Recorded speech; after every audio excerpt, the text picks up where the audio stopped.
Hi everyone, this is Priya Anand and we are Spiraling. This week's mini-sode is a readout of a piece from my Substack newsletter. It's free to subscribe at wearespiraling.com, and I often post the backstory behind episodes, and if you sign up, you'll get an email every time we drop a new full episode or mini-sode. We also do deeper dives for paid subscribers. If you've been listening for a while, you know that I was a reporter for more than a decade, and since I quit my job reporting on Silicon Valley to investigate curly hair, I now have the perspective of both a founder and a journalist. Next week, we have a full, fresh episode for you. And in this mini-sode, we're going to get into what it's been like to start this show from zero, growing it with no network backing, no paid ads, and what actually happened when we landed some pretty surreal press coverage. Everyone dreams about glossy articles, but it can be a double-edged sword. Here we go. The problem with early press coverage. I was a journalist for more than a decade, so one thing I do know how to do is pitch. And I know what gets covered most easily: news. I planned the first few We Are Spiraling episodes with that in mind, with the goal of landing coverage for the show within its first few months. We Are Spiraling ended up in the New York Times within 2 weeks after launch. I still can't believe it happened. But what most founders don't realize is that while early press wins can offer validation, they don't always drive tangible outcomes. The same squeeze could get you a lot more juice later in your life cycle.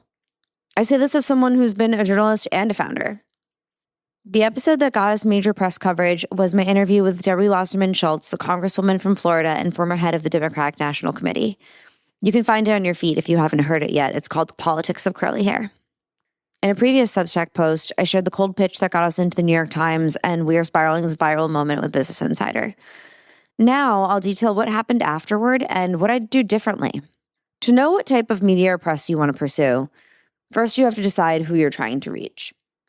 Defining those outcomes that you want will help you reach your audience, and my goals for We Are Spiraling at that early stage when we had just launched the show were not rocket science. Get the show in front of more eyeballs, ideally the right eyeballs, or ears, I should say, so people like you know it exists. I also wanted to establish the show's credibility. I was a serious journalist, and I view my job here as real journalism as well. No matter how many dudes ask me how I'm going to come up with enough story ideas to make this niche topic a thing, I wanted to prove that our stories that We Are Spiraling are for everyone. They're not just for people with curly hair. When people ask me that question, something I often say is, well, are cooking shows only for chefs? From here, we have some easy ways to assess these outcomes. Podcast metrics: how many listeners came through? Did we see a boost in social media? Did we see a boost in subscribers to the newsletter?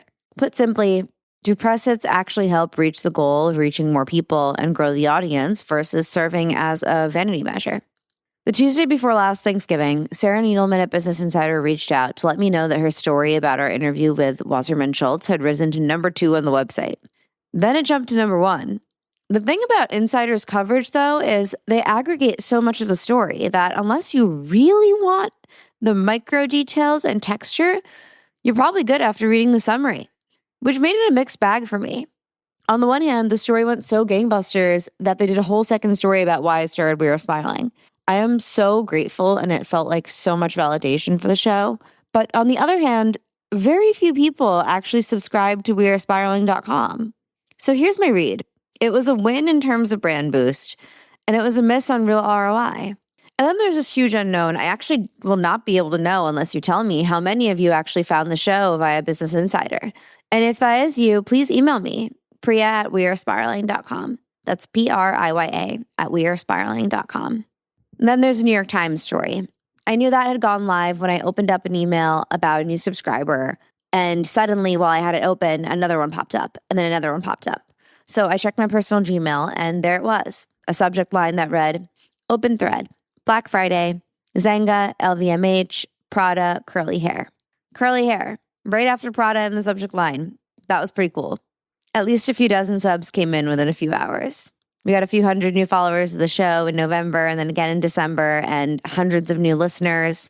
I can't really know which publication helped more people find the show because people don't always listen to a podcast immediately after discovering it, and those stories only came out about a week apart. By the way, please smash the follow button in your podcasting app if you haven't already. It really helps us as a new show. Getting featured by the New York Times and Insider 2 weeks into the show's life was obviously a massive win. So you're probably wondering why I said there's a downside at all. Well, it was so early in the show's life that we barely had a couple of episodes out, 3 episodes in. I had a handful of pieces up on wearespiraling.com. Thousands of people visited the website in November and December.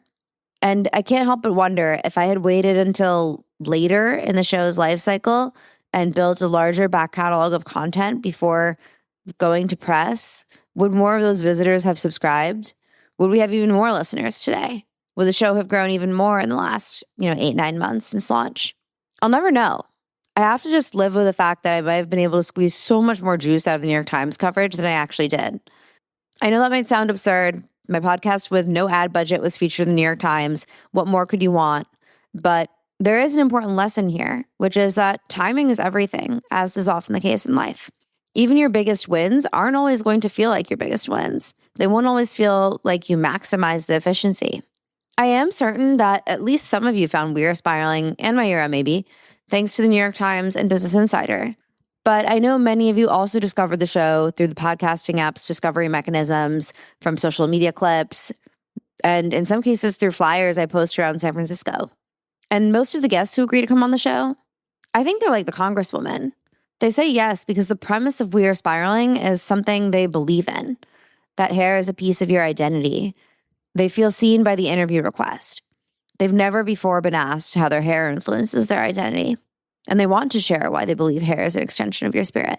By the way, that's one of my favorite episodes. If you haven't gotten a chance to listen to it yet, find it on our feed. Lastly, the most important takeaway. Validation from press is temporary. Everyone wants it, but it really isn't everything. What matters much more to me is that so many of you are listening and have told me how much this show means to you and that you look forward to it. I make We Are Spiraling from my apartment, no fancy studio, with just Will, who you always hear a shout out for in the credits on audio engineering. Your messages make it so worth it for me. Thank you. If you enjoyed this behind the scenes minisode on what actually happens when you get press and what doesn't happen, subscribe to our Substack at wearespiraling.com. And please do let me know how you found us if you have a second to DM on social media or tag us in your stories. This show is produced by Citizens of Sound and hosted by Mayura, my hair care line that launches this fall. You can get the waitlist at mayurabeauty.com. Theme music by Lopgun, who also just so happens to be curly. We have a great episode coming next week. Talk to you then.